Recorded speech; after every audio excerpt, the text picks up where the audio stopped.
प्रिय मित्रों, आप सभी का स्वागत है न्यू भक्ति सागर चैनल पर। हमारा यह वीडियो गोवर्धन पूजा पर है, तो अंत तक जरूर देखें। गोवर्धन पूजा आमतौर पर दीपावली के अगले दिन मनाई जाती है। इस पूजा में गोवर्धन पर्वत का प्रतीक बनाकर उसकी पूजा की जाती है। इसमें गोबर का पहाड़ बनाकर उस पर फल, फूल और दीपक अर्पित किए जाते हैं। इसे अन्नकूट पर्व भी कहा जाता है, जिसमें भगवान को विविध प्रकार के अन्न का भोग लगाया जाता है। गोवर्धन पूजा का आयोजन दीपावली के अगले दिन होता है और यह पूजा विशेष रूप से भगवान श्री कृष्ण के द्वारा गोवर्धन पर्वत की पूजा के महत्व को दर्शाने के लिए की जाती है।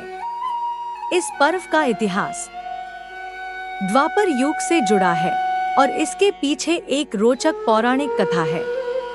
कहा जाता है कि द्वापर युग में जब भगवान श्री कृष्ण ब्रज में निवास करते थे, तब वहां के लोग हर वर्ष इंद्र देवता की पूजा करते थे ताकि वे अच्छी वर्षा करें और फसलें ठीक से उगे। लेकिन एक बार श्री कृष्ण ने देखा कि ब्रजवासी इंद्र देव की पूजा में अत्यधिक समय और साधन लगा रहे हैं। तब श्री कृष्ण ने लोगों से पूछा कि वे इंद्र की पूजा क्यों कर रहे हैं। गांव के लोगों ने बताया कि वे इंद्र को प्रसन्न करने के लिए ऐसा करते हैं ताकि वर्षा हो और उनकी फसलें हरी भरी रहें। तब श्री कृष्ण ने ब्रजवासियों को समझाया कि वर्षा का वास्तविक कारण इंद्रदेव नहीं, बल्कि गोवर्धन पर्वत है। उन्होंने कहा कि गोवर्धन पर्वत की वजह से ही खेतों को जल मिलता है, पशुओं को चारा मिलता है और मनुष्यों को जीवन के लिए आवश्यक संसाधन प्राप्त होते हैं। श्री कृष्ण ने सुझाव दिया कि उन्हें इंद्र की बजाय गोवर्धन पर्वत की पूजा करनी चाहिए, क्योंकि यह पर्वत उनके जीवन के लिए प्रत्यक्ष रूप से लाभदायक है। ब्रजवासियों ने भगवान श्री कृष्ण की बात मान ली और इंद्र की पूजा बंद कर दी।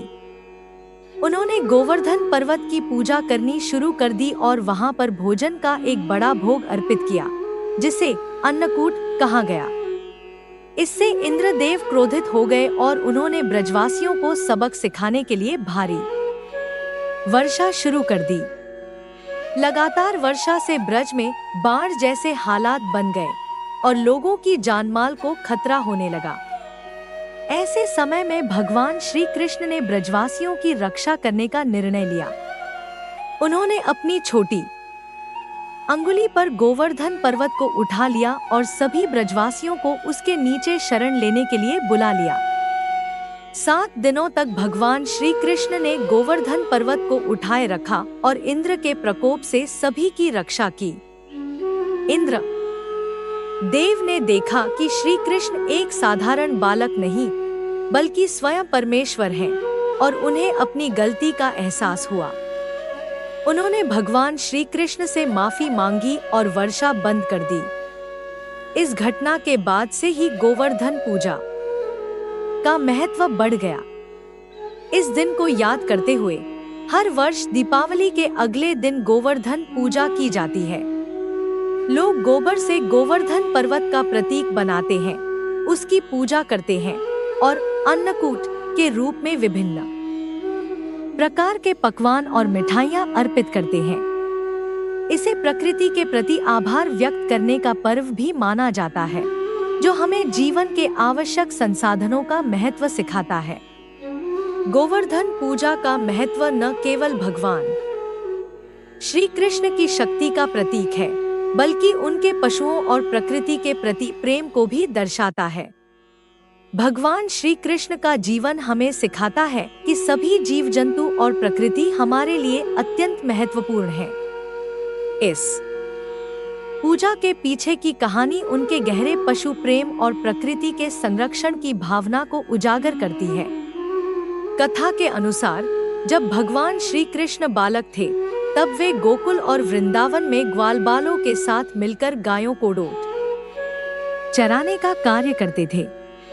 उन्हें गायों से विशेष प्रेम था और वे उनकी देखभाल बड़े ही स्नेहपूर्वक करते थे। श्री कृष्ण की बाल लीलाओं में अक्सर उनके गायों के प्रति स्नेह और सेवा का उल्लेख मिलता है। उन्हें अपने गायों और सभी जीवों की सुरक्षा की चिंता हमेशा रहती थी।